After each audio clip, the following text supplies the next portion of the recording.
Congresswoman Wasserman Schultz joins us now. Congresswoman, in the wake of the comments made by Congressman Aiken on abortion, you've been sending out fundraising appeals that seemed, or that attempt to link Mitt Romney with Congressman Aiken, even Paul Ryan's position on abortion. You do acknowledge that Mitt Romney supports abortion in the cases of rape, incest, and the life of the mother,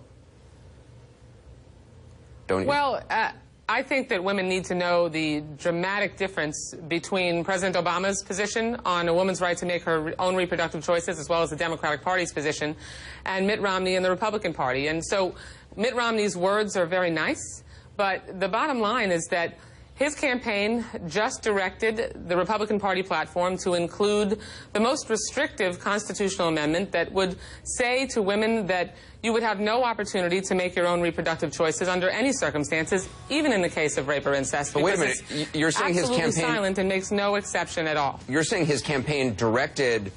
You're saying his campaign directed the writing of the platform, and that's the claim you make in your fundraising. That's the responsibility of a... But it's not. I mean, you're saying it was... That's the responsibility of a presidential campaign. But factually speaking, Mitt Romney did not design or direct the writing of the Republican Party platform. In particular, the language on abortion is virtually the same as it's been for years.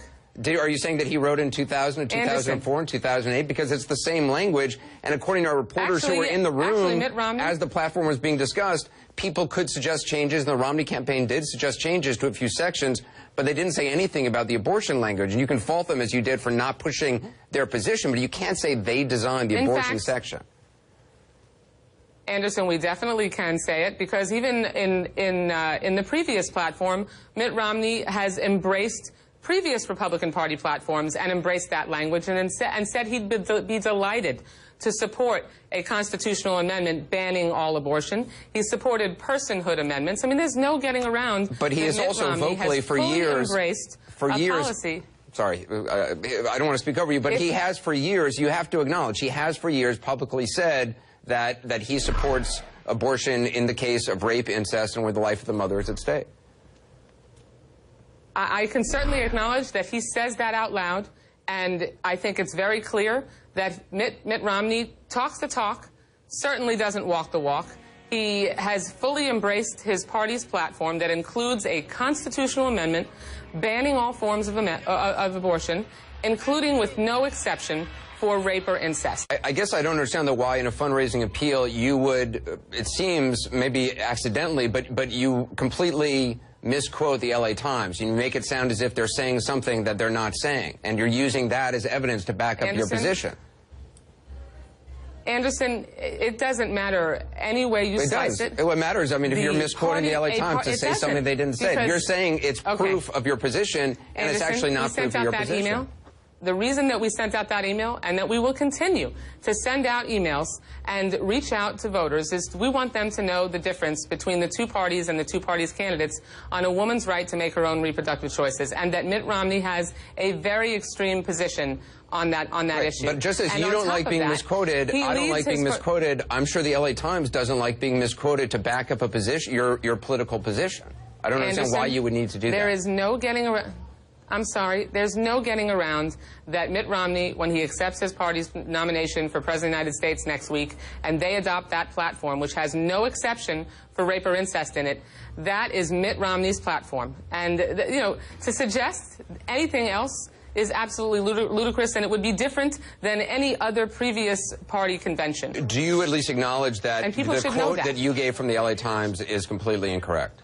No, I don't acknowledge that. I know that's what you're saying, but well, what I can read it to you right now. I mean, what you said is, guess what? The LA Times reported yesterday that the platform was... what I'm saying, it doesn't matter. Well, I think what you say does matter. You're quoting the LA Times, and again, you've misquoted them, and to back up a position. I mean, if the point, Anderson, the point of the email, and there's no getting around that, and I would think you would agree that there's no way that a presidential candidate, a party's nominee, can separate themselves from that party's platform. There is no exception for rape or incest in the Human Life Amendment. Right. But he hasn't insisted that his own party's platform... But no, he hasn't, because he hasn't insisted that he had an opportunity during the drafting of that platform language to make sure that his own view, if that really is his view, is in that party's platform's language. And it isn't. He didn't do that. Neither did his campaign team. That's why we sent the email. Because I want to make sure women know that. But you sent the email to raise funds, and you're misusing a quote. And I do think accuracy is important, and my job is to point out things that are not factually correct. What you said, guess what? Accuracy the Los Angeles Times reported yesterday that the platform was, and I quote, written at the direction of Romney's campaign. That sounds very direct, but that's not actually what the LA Times was saying. That's not what they actually said. The bottom line message? The bottom line, what they said was delegates for presumptive nominee Mitt Romney are voting down substantive changes to the platform language that was written at the direction of the Romney's campaign. They're not saying they wrote all the language. They're just saying specific language that the Romney campaign wrote, their surrogates are voting down, and abortion language that was not part of that. Anderson, the bottom line message of our email is that, A, women need to know the difference between the two parties and the two presidential candidates on a woman's right to make her own reproductive choices, and that Mitt Romney can say that he's for an exception for rape or incest. His party platform doesn't reflect that. He has previously fully embraced a human life amendment with no exception and said he'd be delighted to support it. And women need to know the difference. And women need to know that Mitt Romney is simply saying one thing, but not insisting that his party's policies, as reflected in their platform, reflect his views. And we're not going to let him get away with it. This is an important decision that women need to make, and they need to be informed. My only point is, and again, it's my job on both sides of the aisle to point out things that are inaccurate, is in a fundraising email to misquote something to serve your argument just doesn't seem, in the long term, to serve your argument very well. But you made your point. I understand your point, but I think I mean, the balance of the email makes the case very clearly, and the main thrust of the information we're trying to convey is that Mitt Romney is disingenuous when it comes to his position on a woman's right to make her own reproductive choices, and he's extreme, and has embraced an extreme position, and we want women to know that. Congressman W. Wasserman Schultz, I appreciate you being on. Thank you.